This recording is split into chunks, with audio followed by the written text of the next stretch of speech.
Good afternoon. I'm Justin Baird, the Communications Director for the Environment and Climate Caucus of the Washington State Democrats.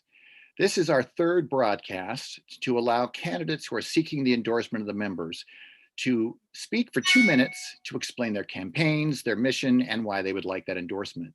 In our first meeting on September 3rd, we had 41 of the candidates or their surrogates speaking, and we had 2 who could not make it, and we also had 2 that had some connection issues. So we have given, in the broadcast we did earlier today at noon and now at 6:15, an opportunity for those candidates who we wanted to give that opportunity to speak. So I'm going to be presenting today 3 candidates: Adrian Moore, who's a candidate for Washington's 12th Legislative District, Position 1, Donna Sinclair, who is a candidate for Washington's 18th Legislative District, Position 1, and Mari Leavitt, who is currently a representative and seeking re-election as the representative for Washington's 28th Legislative District. So at this point, I'd like to introduce Adrian Moore. Hello, good evening. My name is Adrian Moore. I'm running to represent North Central Washington's 12th Legislative District in the Washington State House. Thank you for having me on, and I appreciate you giving me the opportunity to share a little bit about my campaign and why I'm running. You know, I'll start by sharing just a little bit about my background. I'm 5th generation Eastern Washingtonian. I grew up in a family that lived paycheck to paycheck every month. I became a young mom at 19.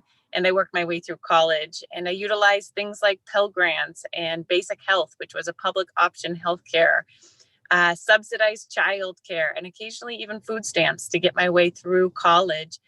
And when I moved back to Eastern Washington, I became the first staff member at a small nonprofit and helped grow it into a thriving social and health services organization that serves all of Okanogan County and has done work regionally and partnered with schools and healthcare and mental health and police and EMS to ensure that we have opportunities for more families to have a thriving life here in North Central Washington. But what I really want to tell you about today is that we are in the middle of catastrophic wildfires for the many years in a row now here in North Central Washington. The smoke index today is over 250, and we are struggling to breathe here. And I am running against a representative who does not believe in climate change and does not believe that it is his job or responsibility to address the root causes of climate change. And I think that we need to build the kind of working class narrative and the working and people's and families' response to climate change in order to address the daily struggles that we have had here in North Central Washington in regards to climate change for many years now. So I am seeking your endorsement, and I'm so honored to be a part of this. And I appreciate all of you for the work that you do and the opportunity to talk with you tonight. Thanks so much. Thank you so much, Adrian. And next we have Donna Sinclair, who is the candidate for Washington's 18th Legislative District. My name is Donna Sinclair, and I'm running in the 18th Legislative District for State Representative, Position 2. I'm a Washougal School Board member, and I formerly served on the Planning Commission.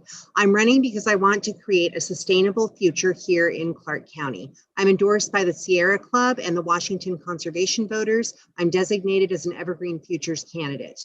I grew up here, raised my family here, went to school here, and I'm a community historian and history professor at WSU Vancouver and Western Oregon University, where I teach U.S., public history, Western women's history, and environmental history.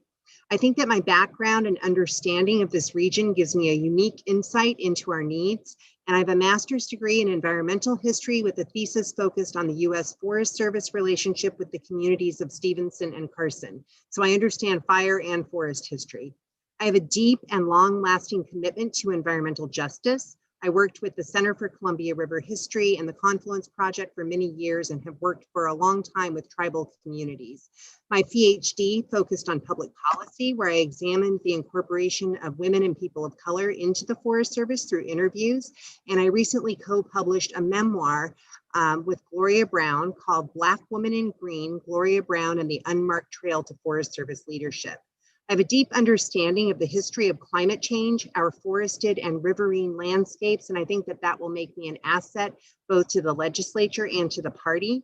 I'm committed to bringing together environmental and social sustainability with jobs and economy as overlapping issues that have climate change at the center.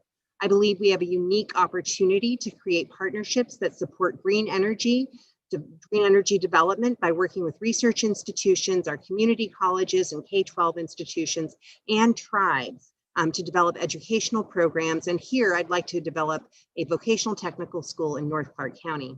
I'm a researcher and a problem solver who understands regional and environmental history and the need to base our decision-making on science and data. I will get things done in the legislature, and I hope that I have your endorsement. Thank you so much for giving me this opportunity. Thank you so much, Donna Sinclair. And last, we have Mari Leavitt, who is Representative Mari Leavitt, who is running for re-election in the 28th Legislative District. Everyone, thank you so much for having me, and it's very much an honor to be with you. I have the endorsement of the Washington Conservation Voters and proud to have the endorsement of the Sierra Club.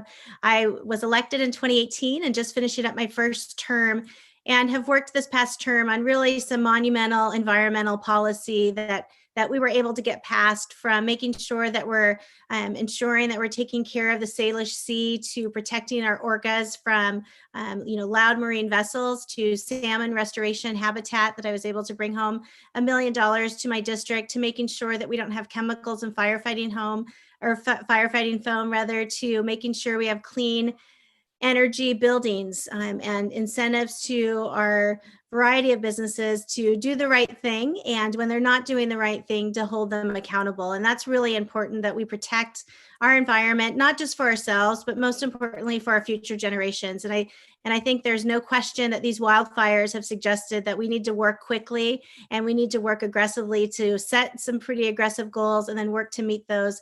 And the environmental stewardship is not just about taking care of our environment and the areas around us, but it's also connected to health. We know that those in high poverty areas have higher rates of asthma, they have higher rates of health issues, and that's directly correlated and linked oftentimes to the fact that there isn't clean air and clean water. So it's a wraparound way that we need to approach our environmental policy and make sure that we're not only focusing on environmental policy for our environment, but that we're taking a look at the health and social determinants of health as well, and how they're linked together. It's an honor to be with you. I will continue to work on strong environmental policy. Like I said, we've done some really great work this past term, but we need to be aggressive. And I was proud to serve and get our National Guard to be able to get a pay equity for the first time in 30 years as they fight wildfires.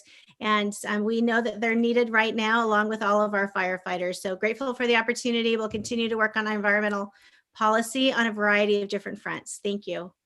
Thank you so much, Representative Leavitt. So a message to our members: please make sure that you look for your ballot. If you have not received your ballot, make sure you send an email to eccwadem@gmail.com and let us know.